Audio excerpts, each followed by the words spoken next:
broader market. Lindsay Bell from Ally Invest is still with us, and Jim Bianco from Bianco Research is joining the conversation. Mike, first comment to you. We did eke out a record here on the NASDAQ just barely towards the end of the day, started trending higher. Yep, very much a NASDAQ day. And again, the yield move seems to set the tone in terms of what works. Resilient overall tape, but only really because of those mega cap growth companies. We still seem like we got to a point where the S&P itself on that win streak, started to look a little bit stretched like it was back in April. Now, no disaster struck in April. The market just flattened out a little bit. So we'll see if we're in for something like that. But and frankly, if the economic data continue to support this current theme of deceleration coming off the boil, and maybe that means a slightly more defensive tone to the market. Jim, wanted to come to you on what your take was on those yield moves today. Yeah, something similar to what Mike said as well, too. I think the market's getting a little bit concerned that the data, the real economic data, is weakening. If it was really concerned about it weakening, we would be down more than 15 or 20 basis points over 2 months. We'd be down 50 to 75.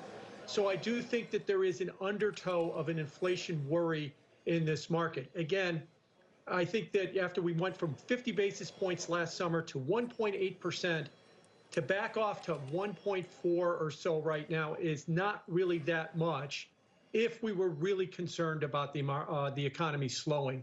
So there is probably some fear that inflation is still hanging out there. And I think there is, and I think that that will manifest itself in the second half of the year.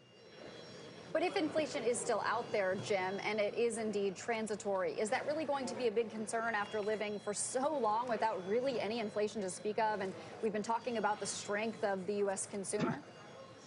I don't think it's transitory, and I think the market is unsure about whether or not it's transitory as well, too. There are a lot of transitory things that have pushed inflation up and are backing off, but there's a lot more what the Atlanta Fed calls sticky things, such as home prices and rents that are poised to start rising, that are going to keep it going higher. And look, this is going to be the story of 2021. We have inflation. We have more inflation now than we've had in 30 years.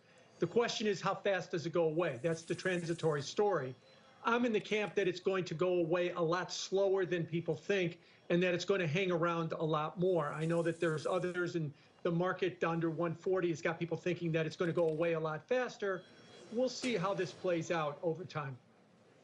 Mike, how are people positioned at this stage? Is everyone fully invested already? It feels that way for the most part. Has been for a while, though. If you look at, kind of wealth management clients, their equity allocations are pretty high. I think that the traditional investors are pretty well allocated.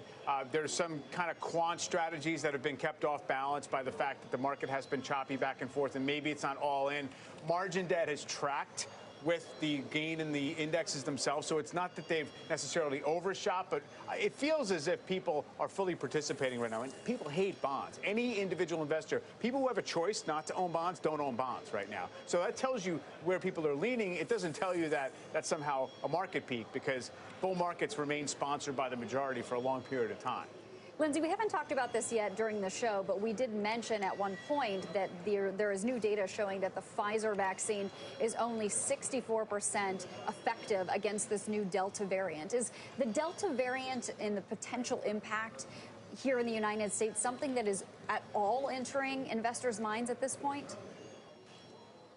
Oh, certainly it is. You hear people talking about it becoming a potential concern later in the fall, especially when people go back indoors after the summer is over. So it's something that we have to certainly keep a pulse on. But then there's the other side of the argument that vaccines are, there are other vaccines that are able to guard against it. I'm no doctor, so we'll just have to wait and see till the fall. But I do think that there's a lot of other positive underlying things within the economy and within earnings in particular that could help support the market, at least at these levels, if not move it higher. Of course, we know earnings estimates have moved sharply higher going into the reporting period this quarter. We're expecting peak earnings growth of about 60% in the second quarter, but that's expected to slow down in the third and fourth quarter. And the peak earnings story, peak growth stories, has investors more worried than, say, about the Delta variant of the COVID virus. And what I would say about the second half of the year is that while growth may be slowing,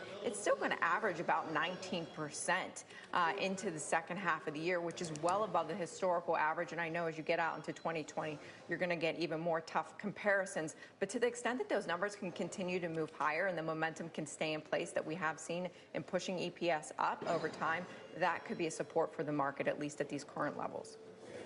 Let's move on to talk about China's crackdown on Didi. It took a big toll on the company's stock today. Deirdre Bose has got the details for us. Dee.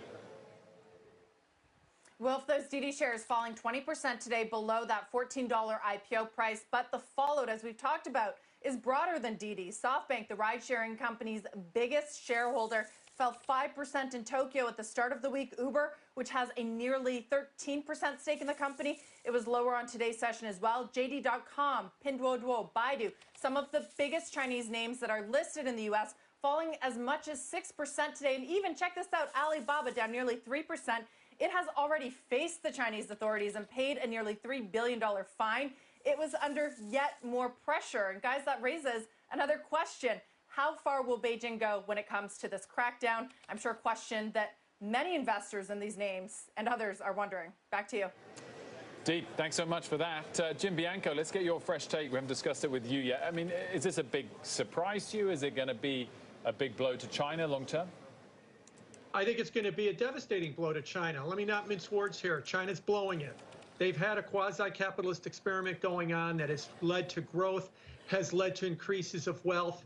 The CCP has felt threatened by it, and now they're cracking down on it. It's not just Didi. It's what they've done to Jack Ma. It's what they've done to Ant, to Alipay, to WeChat, even chasing all the Bitcoin miners out of the country.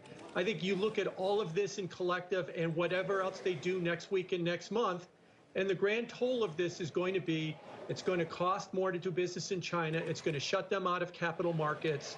It's going to make them worse off in the long run. They've made a great, terrible mistake, I think, with what they're doing right now.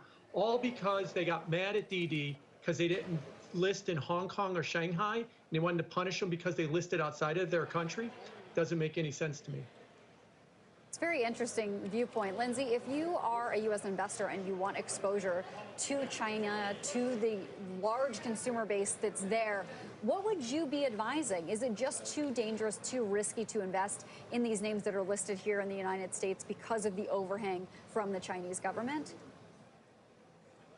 I think that we're being reminded today that there is that overhang, and it is a major risk if you're going to invest in companies over there. And so if you do want exposure to China, the best way I would say to do it is really to look at an ETF, something like an EEM, the MSCI Emerging Market ETF, where you get a diversified exposure of not just companies that are in China, but other parts of that region.